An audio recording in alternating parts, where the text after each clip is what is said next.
Olá, gente querida. Em Brasília são 15 horas e 30 minutos. Hora da nossa live. Opa! Já temos aí Tiago, já abrindo a sala. Que bacana, obrigado. Estamos juntos hoje com o desafio de aprofundarmos um pouco o pensamento de John Locke, filósofo empirista inglês. Vamos trabalhar um pouco sobre isso. Vamos esperar mais um pouquinho o nosso prazo regulamentar para que as pessoas comecem a chegar e a gente vai dando prosseguimento aí.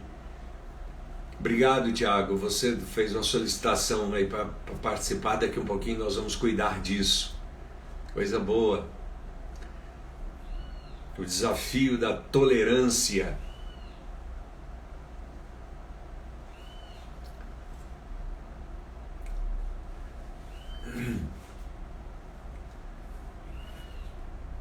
Renan Pimentel, parabéns, obrigado por fazer companhia nessa jornada das lives sobre temas palpitantes que estão, de uma certa forma, impactando o século XXI.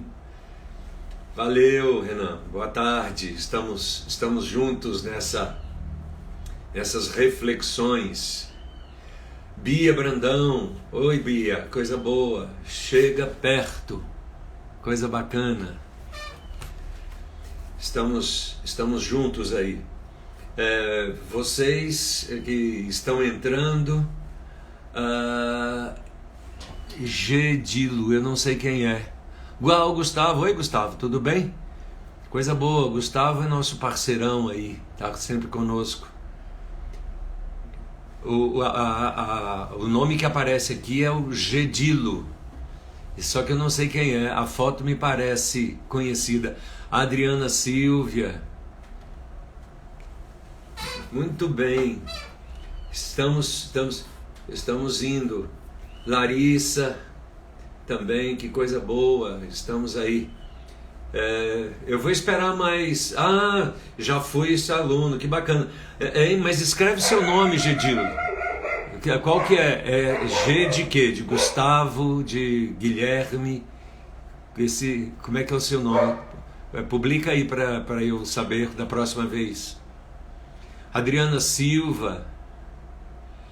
Botou umas carinhas rindo. O Giovanni do Lenzi. Ok, obrigado. Janaína, Duarte, Felipe. Coisa boa, a turminha tá chegando. Felipe Ferreira, coisa boa. Bacana, olá.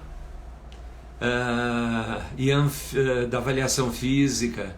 Você fez administração comigo no CEUB entre 2008 e 2012. Bacana, legal. Eu fico feliz porque nessas lives eu tenho redescoberto centenas de alunos, né? E eu me sinto muito honrado de ver os meus alunos nas minhas lives, né? Eu encerrei a minha carreira de professor oficialmente no dia 30 de novembro do ano passado, de 2019, depois de 42 anos dando aula no CEUB, única e exclusivamente no CEUB. Eu fico muito feliz com isso. Agora eu estou dando aulas para os meus alunos da empresa, né? E de outros lugares. Bacana, o Alessandra está aí. Já deu nosso tempo regulamentar, né, gente? Então vamos começar falando um pouquinho sobre o desafio da tolerância. E algumas pessoas têm... Oi, Patrícia. Algumas pessoas têm me dito assim, me comentado sobre as lives na perspectiva dos próprios autores que eu estou indicando para vocês, né? Eu preciso apenas esclarecer que esses autores que eu estou indicando para vocês são as minhas leituras preferidas, coisas que eu tenho lido agora e coisas que eu tenho relido, né?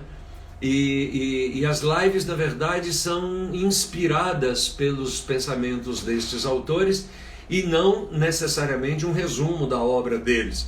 Então eu preciso deixar isso claro para vocês, que vai ser o caso do que vai acontecer hoje. Eu quero tratar com vocês sobre o desafio da tolerância, aprofundando no pensamento de John Locke, porque ele escreveu entre os anos 1689 e 1690, ele escreveu um conjunto de cartas que foram condensadas numa obra chamada Cartas sobre a Tolerância.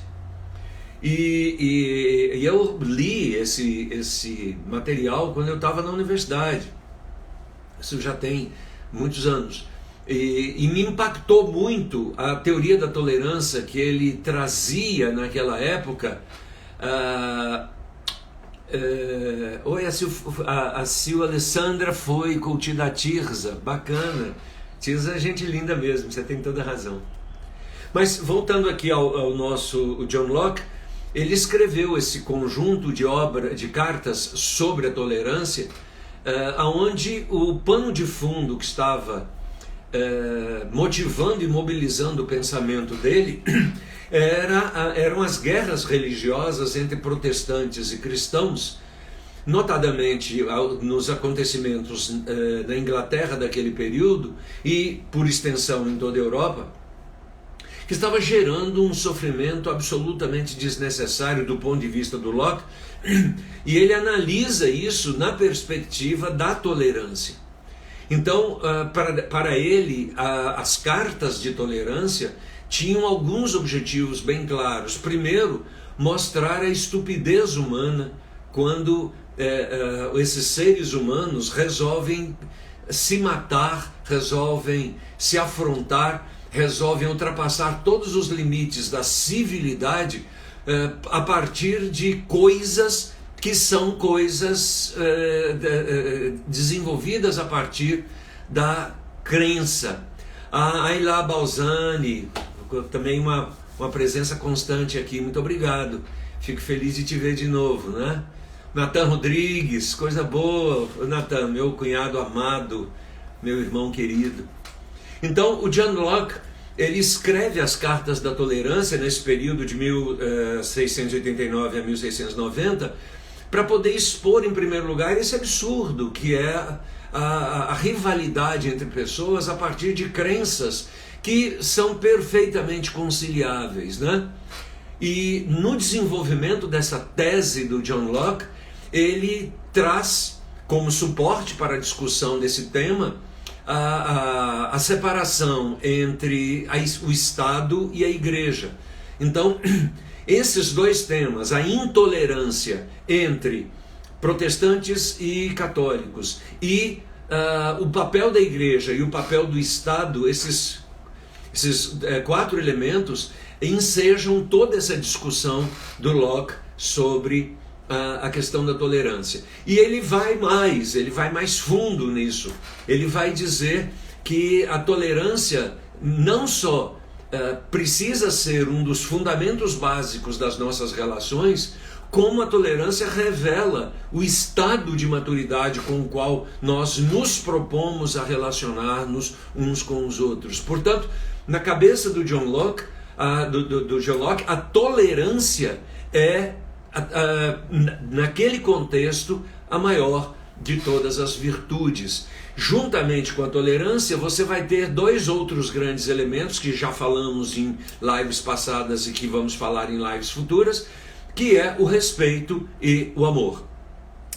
Para que a gente não fique com isso solto, o pensamento filosófico humanista entende o amor como sendo a força propulsora e geradora de toda a criação e de todo ato de criação belo e de toda beleza, portanto.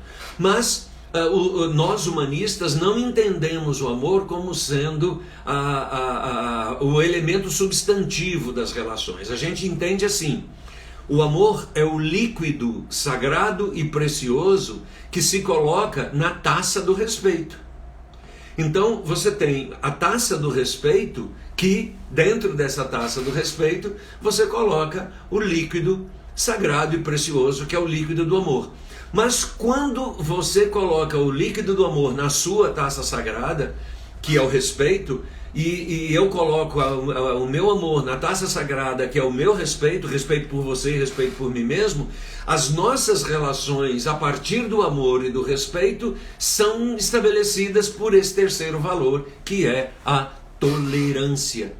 Então, a tolerância, na concepção de John Locke, é esse elemento.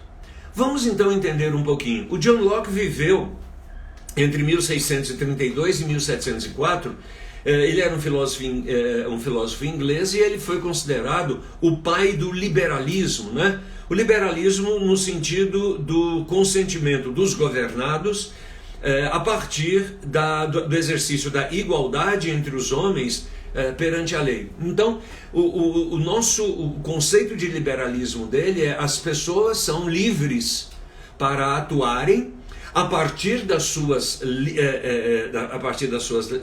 igualdades, e o Estado precisa garantir isso, né? Então, esse é um consentimento dos governados, é a forma como os governados abrem mão de um pouco do seu poder e da sua autoridade para poder constituir o Estado, para que o Estado lhes garanta o princípio da igualdade nos seus relacionamentos. Então, a tolerância nasce dessa ideia.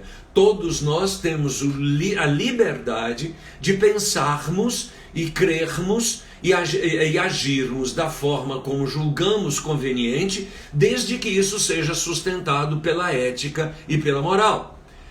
Só que quando isso acontece dessa forma, existem as diferenças entre as pessoas, e essas diferenças vão exigir de nós um sentimento de tolerância para estabelecer o consenso naquilo que é possível consensuar, mas garantir o direito da pessoa ser diferente de nós, sem que isso instrumentalize qualquer animosidade. Então, esse era a base filosófica do pensamento de John Locke.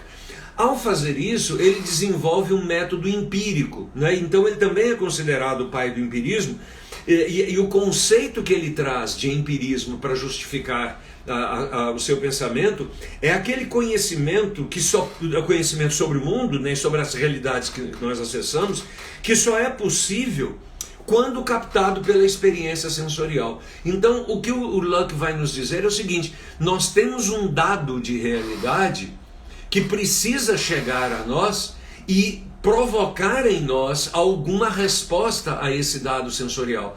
A gente chama isso de objetivação da vida. A objetivação da vida é quando a realidade que me toca me motiva a dar uma resposta a essa realidade, de forma a garantir aquilo que o liberalismo proposto por Locke queria, que era a igualdade para todas as pessoas, a partir do momento que o Estado, como agente garantidor dessa liberdade, nos propõe essa condição de estabilidade na vida social, né? E quando ele construiu essas duas coisas, ele acabou instrumentalizando um filósofo que viria logo depois dele, na França, o Jean-Jacques Rousseau, que construiu a teoria do contrato social. Ao construir isso, Rousseau se fundamenta muito nos pensamentos de John Locke, principalmente no que diz respeito ao princípio que a gente está discutindo agora, que é o princípio da tolerância. E aí, no contrato social, o John Locke vai falar do papel do Estado como sendo o organizador da sociedade civil, fazendo com que essa sociedade civil não destrua aquilo que o homem traz dentro de si de bom.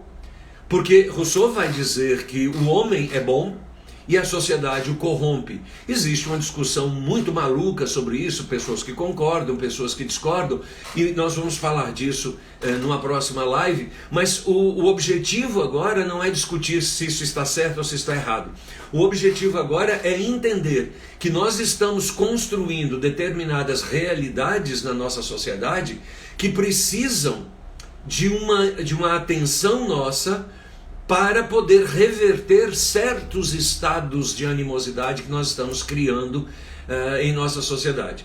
Então veja, naquela época, diante de todo esse contexto filosófico que eu trouxe para vocês, os protestantes e os católicos estavam se matando. E as guerras eram promovidas em nome dessas crenças. Agora, olha só que interessante. Passaram-se alguns séculos e hoje isso acontece da mesma forma. O nível de animosidade que nós estamos criando no mundo em função da nossa incapacidade de tolerar o diferente, de tolerar o divergente, de tolerar o que não concorda, não é em função de estabelecer critérios de valor de quem está certo ou de quem está errado, mas de garantir o direito de ser diferente de mim. E aí Voltaire vai dizer, algum tempo depois, Voltaire vai dizer uma frase que instrumentaliza o conceito de tolerância de uma forma brilhante. Voltaire vai dizer assim: não concordo com uma palavra do que tu dizes, mas morrerei defendendo teu direito de dizê-las. Olha que coisa bonita, né? Olha que coisa saudável, olha que coisa madura, olha que coisa gentil, generosa, cuidadosa.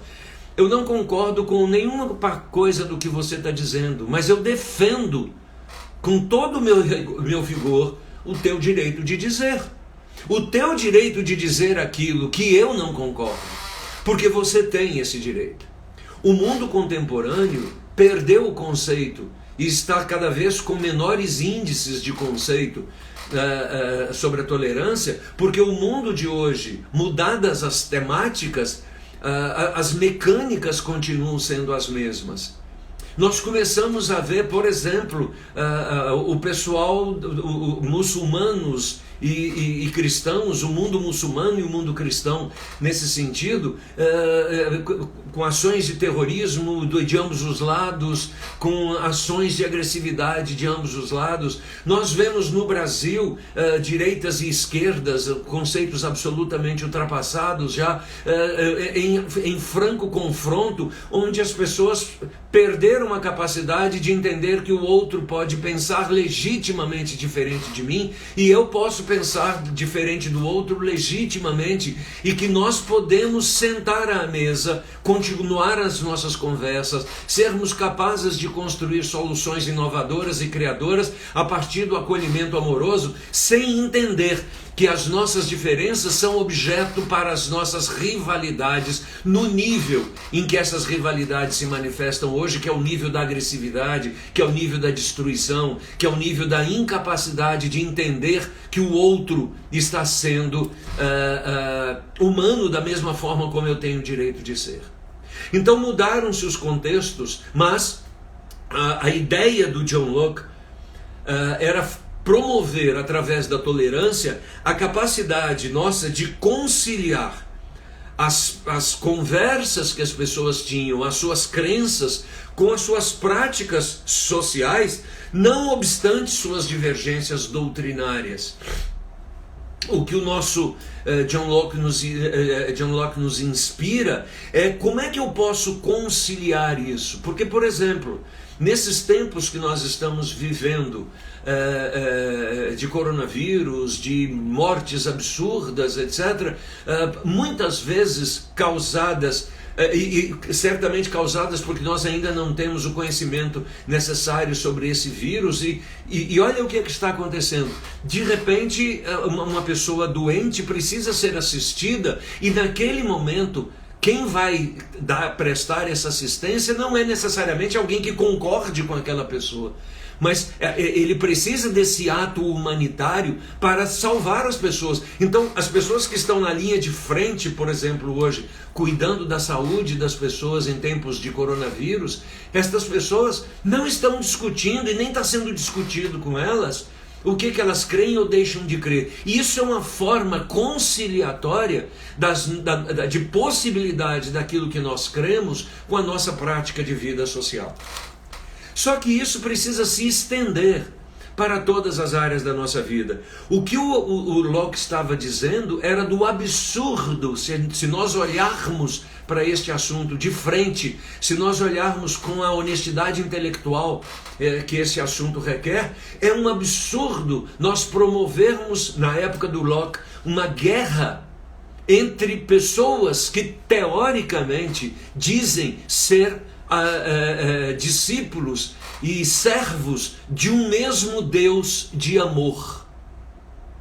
E veja, eu não estou discutindo se você crê ou não crê nisso, não é essa a questão. A questão é, se defendemos uma crença num Deus amoroso, e se o outro também defende a crença num Deus amoroso, numa entidade amorosa, como é que essa entidade amorosa se manifesta na minha prática cotidiana, na minha forma de ver o outro, na minha forma de perceber, na minha vida social, na minha vida prática, a minha forma de ver o outro como sendo alguém com quem eu preciso me relacionar, independente de concordar ou não.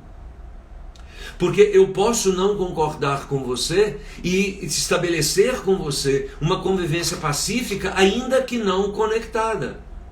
É possível, nós não nos relacionamos com todo mundo, mas quando estas relações são possíveis, elas precisam ser permeadas pela capacidade que eu tenho de garantir a você, e você garantir a mim, o direito de pensar e agir de forma coerente com aquilo que eu creio, desde que isso não crie em nós nenhum dano, quer seja pessoal, quer seja social. Então, John Locke vai por esta questão da garantia da liberdade, e para ele o papel do Estado é garantir isso, é garantir que as forças e os pensamentos diferentes se harmonizem numa prática social harmônica.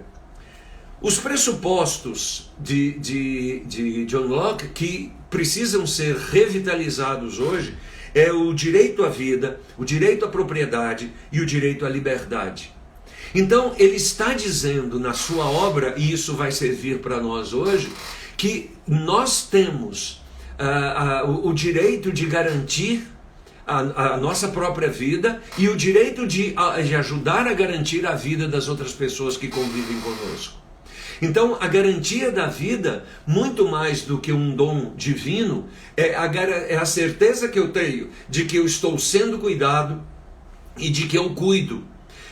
Como dissemos na live sobre Emílio Mirey Lopes, quando ele fala sobre a noção do dever. Então, eu preciso garantir a vida como um estado de maturidade emocional, preservar a vida das pessoas em todas as suas dimensões, quer seja ela física, quer seja ela emocional, quer seja ela relacional. Então, a teoria do John Locke começa a crescer a partir desse ponto, aonde ele vai permitir que a gente entenda que as pessoas têm necessidades e que eu preciso atuar nessas necessidades, assim como isso acontece comigo. Por isso, eu preciso ter previdência e providência no sentido de garantir o meu futuro, de garantir que eu tenha uma vida sustentável. Mas eu não posso presumir que eu tenha o direito de concentrar em mim todos os recursos de uma determinada sociedade. E aí uma pergunta interessante que decorre de uma série de pensadores que seguiram a linha do John Locke é dizer o seguinte: o que é que você faz com tudo que você tem, tudo que você é, todas as competências que lhe estão sendo dadas? Então, quando ele vai discutir o princípio da vida sobre isso, ele vai dizer o seguinte: eu preciso contribuir com a sociedade a partir daquilo que eu tenho, daquilo que eu sou, daquilo que eu sei, daquilo que eu faço. Essa é a minha forma de contribuir à sociedade. Ou seja, ele está dizendo que a sociedade, por exemplo, pode me remunerar por isso, mas que a remuneração por isso não está condicionada ao fato de eu servir a sociedade. Então veja, os médicos têm muito isso, eu gosto muito disso, não só na medicina, mas em todas as outras profissões. Por exemplo, eu não posso deixar uma pessoa morrer porque ela não tem dinheiro para pagar a minha consulta. Eu espero que as pessoas paguem a minha consulta, mas eu não posso deixar de ajudar alguém que está precisando dos meus conhecimentos porque ela não tem condição de fazer isso. É esse princípio que o nosso querido Locke está dizendo, que a tolerância vai dizer: eu não vou olhar para a pessoa antes de cuidar dela e perguntar o seguinte: olha, você crê nas mesmas coisas que eu? Ah, sim, então agora eu posso colocar os meus serviços à sua disposição. Não, eu não posso fazer isso. Isso é um princípio moral que rege a minha relação com as pessoas. Quando ele fala da liberdade e da propriedade, a liberdade, portanto, é a garantia, não de fazer o que eu quero, mas de tomar as decisões que eu julgo essenciais para o bem comum, a partir do cuidado que eu tenho comigo mesmo e do cuidado que eu espero que a sociedade tenha comigo. Então a liberdade nesse sentido não é eu posso fazer o que eu quiser porque eu sou autoridade, porque eu mando. Não, eu posso fazer aquilo que eu devo fazer para garantir a qualidade de vida da sociedade. E a propriedade é a garantia que eu tenho de ter o meu espaço inviolável. Esse espaço onde eu sou o dono e que habito com aqueles que compartilham daquela propriedade, de forma que ninguém tem o direito de tomá-la, ninguém tem o direito de invadi-la, ninguém tem o direito de daná-la, independente do poder ou do exercício que tenha. E dentro dessa minha propriedade, eu me comporto de forma coerente e societariamente legítima para que as pessoas que vivem dentro dessa minha propriedade vivam com a qualidade de vida, com a coerência, a partir do princípio da liberdade, o princípio da igualdade de todos, né? E a igualdade aqui não é todo mundo, não é igualitarismo. Igualdade é a possibilidade que todos têm de ter acesso às mesmas coisas. Agora, o que eu vou fazer com isso é um problema da minha individualidade. Ou seja, eu vou garantir, por hipótese, uma educação de qualidade para todo mundo. Agora, cada aluno vai apropriar-se disso conforme a sua identidade.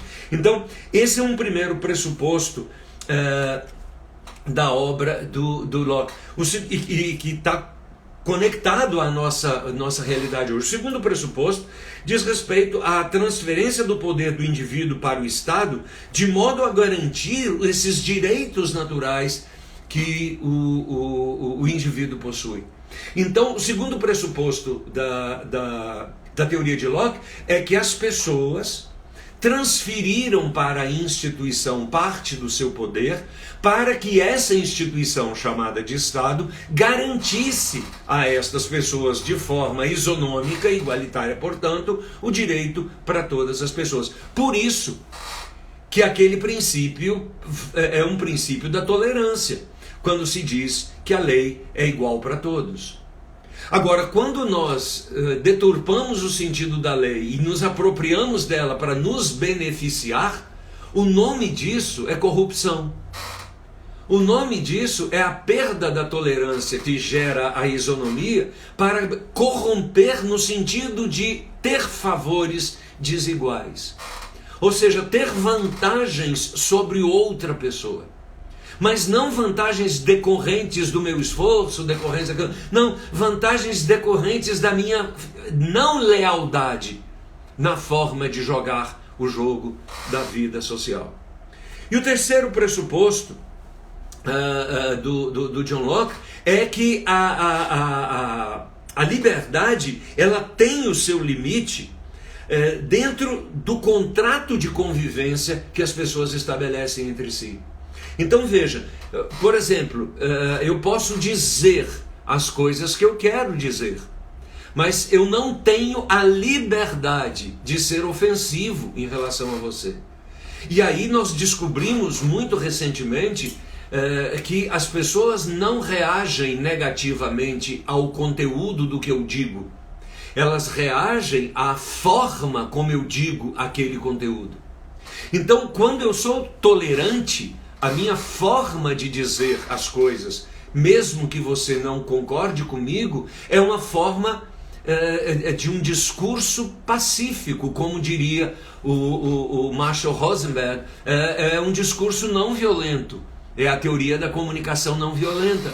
Quer dizer, quando eu sou capaz de ter uma comunicação não violenta, quando eu sou capaz de garantir isso, eu estou preservando o princípio da liberdade, que tem o seu limite no modo como eu cuido de você.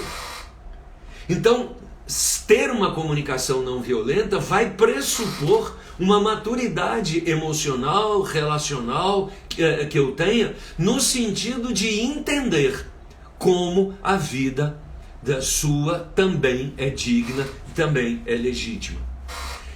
O último pressuposto da obra de Locke é o seu caráter político, como sendo a capacidade de garantir a integridade do povo, respeitando as suas diferenças nas soluções para o trato da coisa pública. Coisa pública é uma palavra que, traduzida do latim, vira república, né?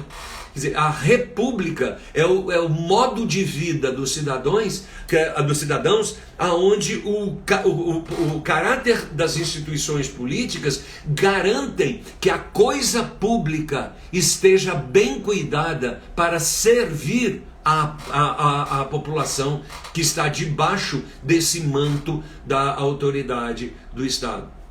Então, isso vai fazer o seguinte: eu preciso garantir a melhor escola, não é para quem pode pagar a melhor escola. Eu preciso garantir a melhor escola para todas as pessoas que habitam no mesmo território, numa mesma propriedade.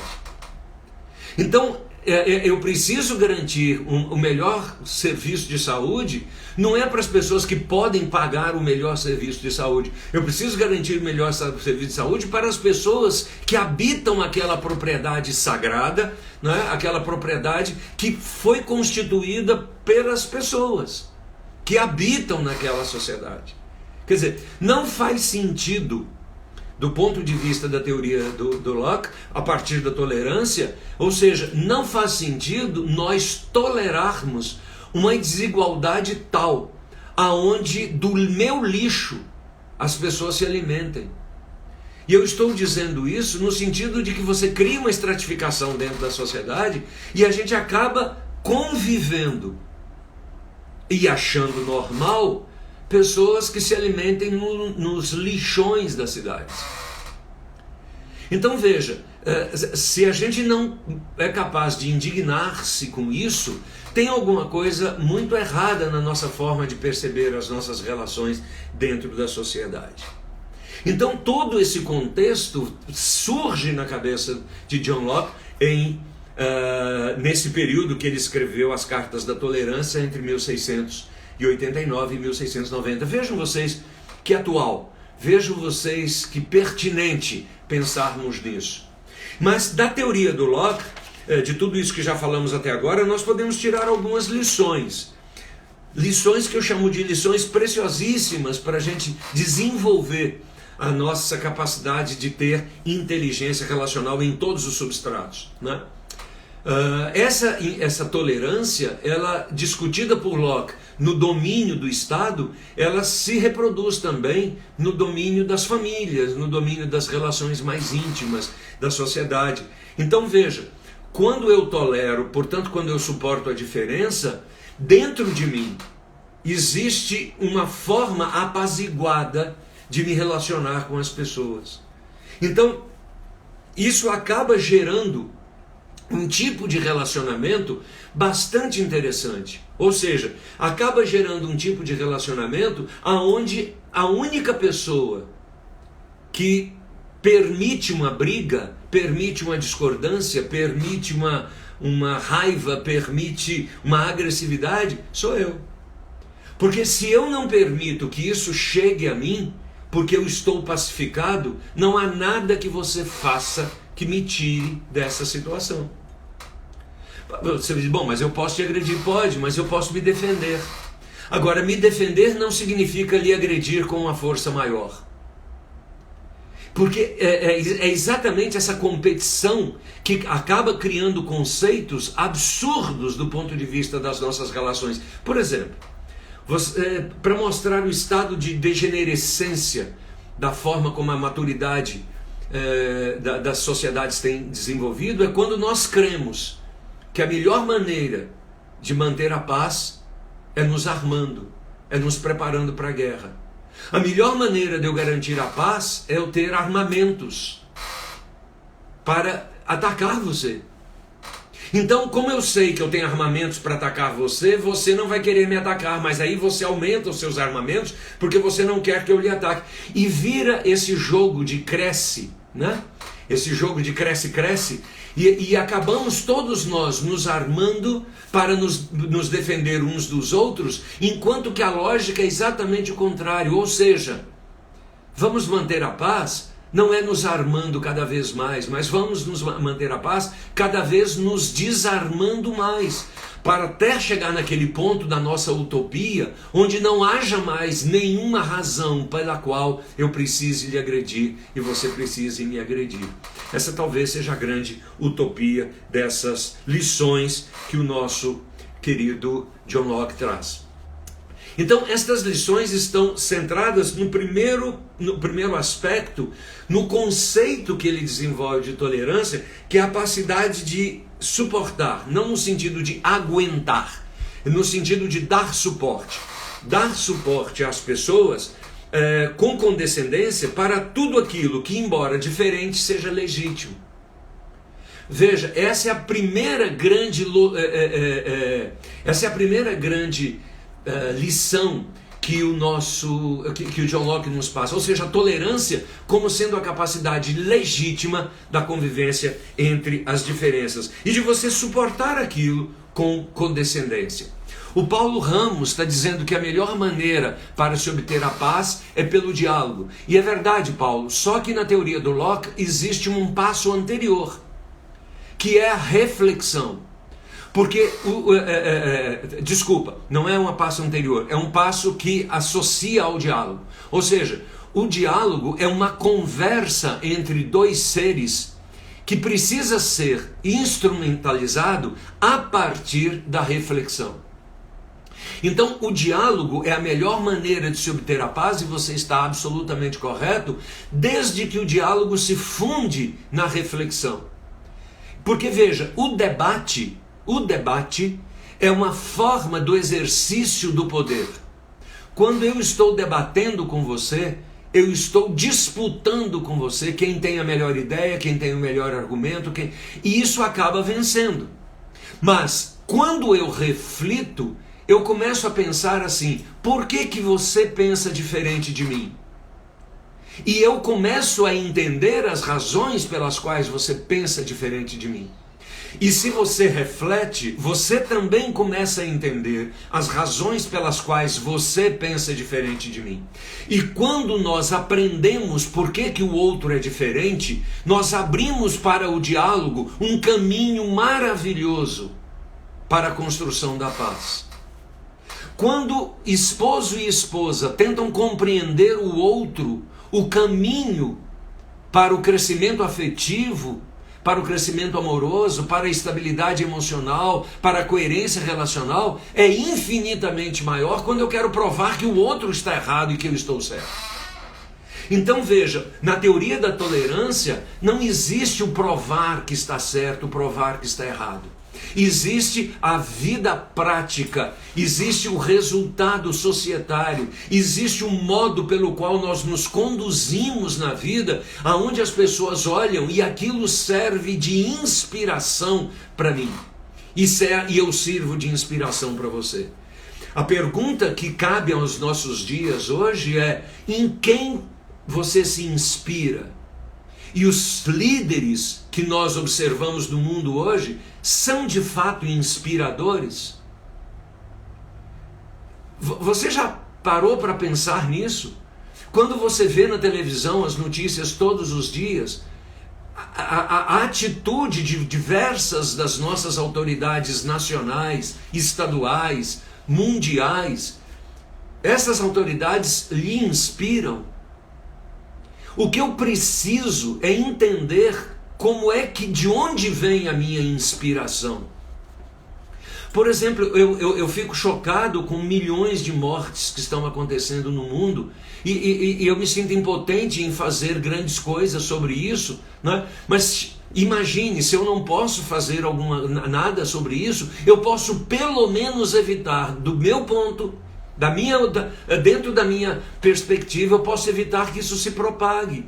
Então, cuidando de mim, andando de máscara, andando de luva, fazendo as higienizações, evitando aglomerações, evitando essas coisas todas, eu estou dizendo, eu respeito a sua dor. Eu respeito a dor daquelas pessoas que perderam pessoas pelas razões mais diversas possíveis. Quando eu procuro dar a melhor aula possível, eu estou respeitando você no limite da tolerância. Você pode não concordar comigo, mas você não pode negar que aquela foi uma aula que foi preparada, que foi trabalhada, que você olha para as coisas e descobre que houve cuidado. Então, essa é uma primeira lição que Locke nos passa sobre a teoria da tolerância. É a tolerância que torna legítima a diferença, e o respeito a essa legitimidade se manifesta na minha forma de agir e no meu modo de portar-me em sociedade. A segunda lição diz respeito aos limites que estão estabelecidos nos limites relacionais estabelecidos, como sendo a coerência o principal elemento da vida societária. Por isso ele vai dizer, o principal sinal distintivo de uma verdadeira sociedade, de uma sociedade madura, o verdadeiro sinal distintivo de uma verdadeira sociedade, de uma verdadeira fraternidade, de uma verdadeira humanidade, é a tolerância.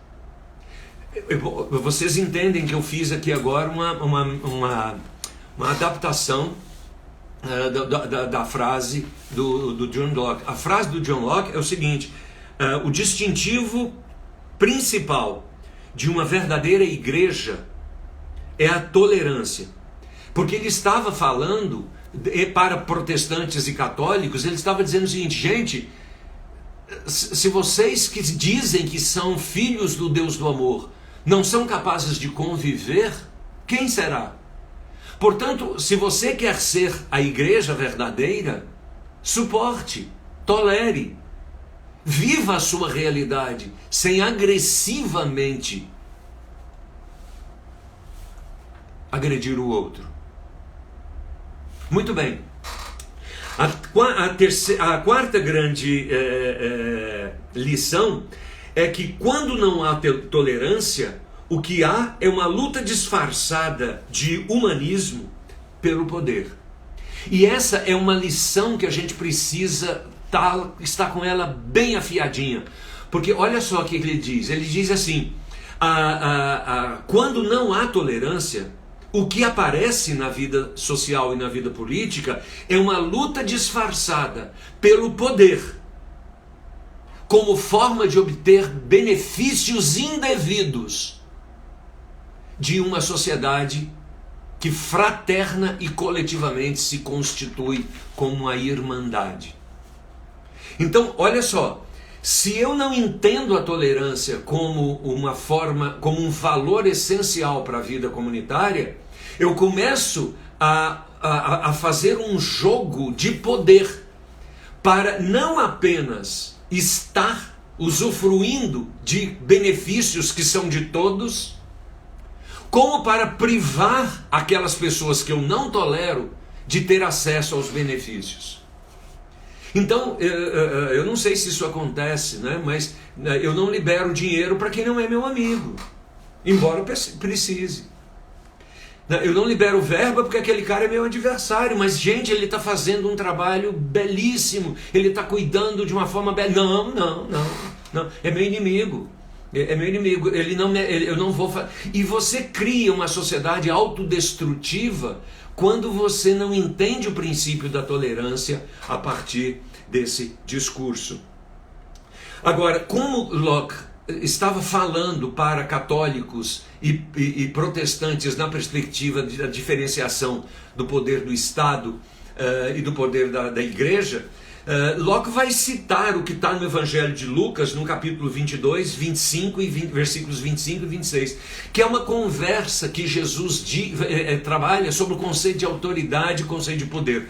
O texto lá está dizendo assim, olha que bacana, vai lá no Evangelho de Lucas, no capítulo 22, versículos 25 e 26, está escrito assim: os reis dos povos dominam sobre eles.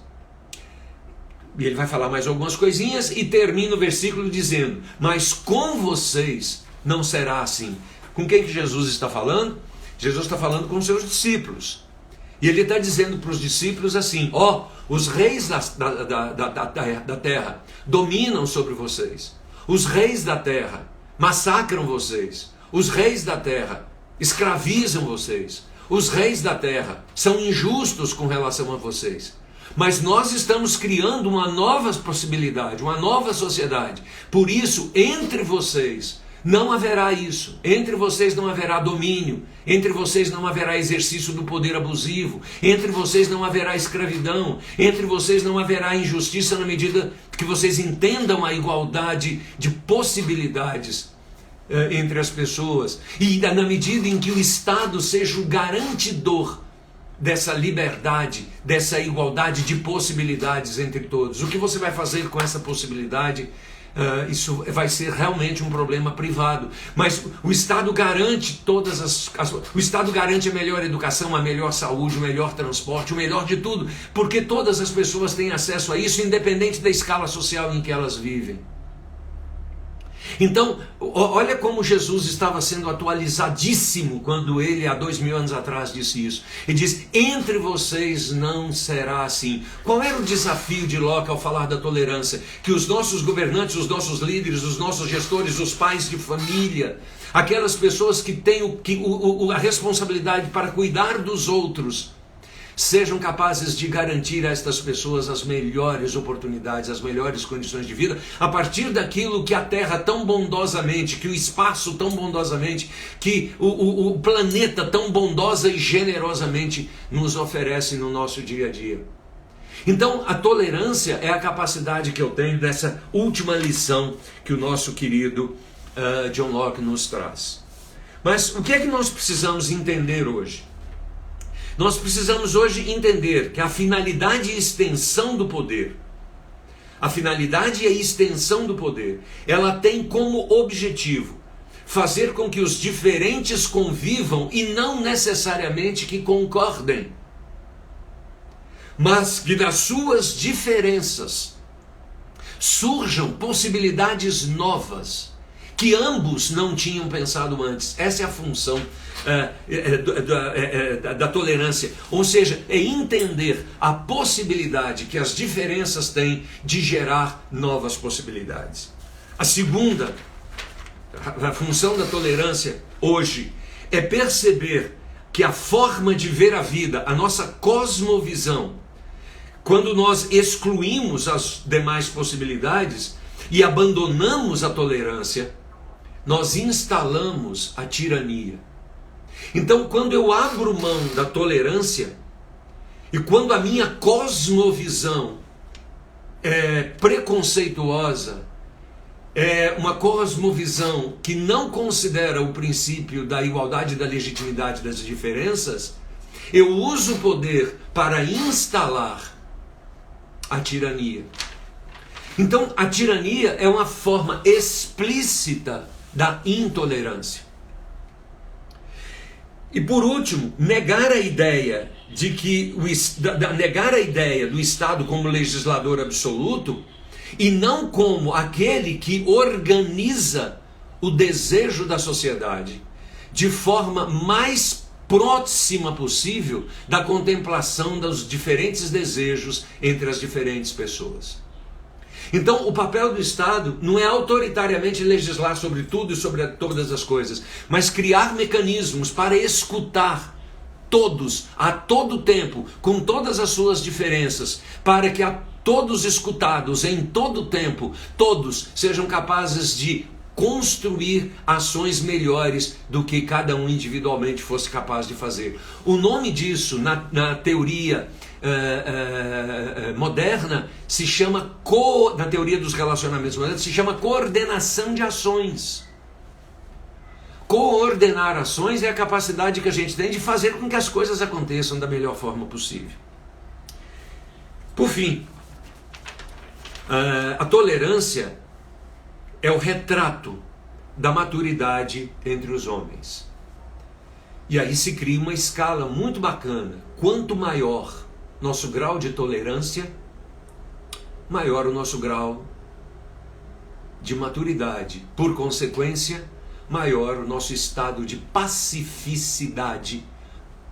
Por consequência, melhor o nosso estado de desenvolvimento. A tolerância é o ideal do exercício do poder político para a coordenação de ações. Então, quando eu tolero, esse é um ideal político para coordenar ações, para que as coisas aconteçam da melhor forma possível para todos. E por fim, é um modo de harmonizar as diferenças pelo acolhimento de possibilidades igualmente legítimas, desde que fundadas na ética, na moral e no bem comum. Naqueles princípios que já falamos em lives passadas, na responsabilidade incondicional, no fato de que eu sou responsável pela criação das ações. Eu é que atuo, sou eu que mantenho as coisas. Se todo mundo age nessa direção do bem comum, todos são beneficiados. Então, esse é o grande desafio. Certas manifestações históricas que nós tivemos na história da humanidade foram absurdos conceituais que fugiram de qualquer padrão de tolerância. E nós precisamos tomar cuidado com isso, porque estamos vivendo hoje momentos de muita intolerância. E a partir do momento que eu reconheço isso em mim, eu sou capaz de me policiar e me posicionar de forma a entender que o seu modo de ser, o seu modo de ver a vida é digno e eu preciso respeitá-lo. Se eu não concordo com ele, eu também tenho esse direito. E você precisa entender que eu tenho esse direito. Mas nós podemos sentar à mesa, conversar sobre isso e achar possibilidades. Mas se não acharmos, nós vamos cada um seguir o seu caminho.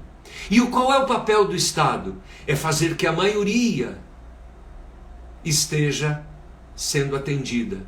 Mas não que a minoria não seja. A minoria será atendida da forma como a maioria está sendo atendida. Porque na hora que essa panela virar, na hora que esse jogo virar, a outra maioria, se assim podemos dizer, vai estabelecer outras formas de atender, inclusive as minorias.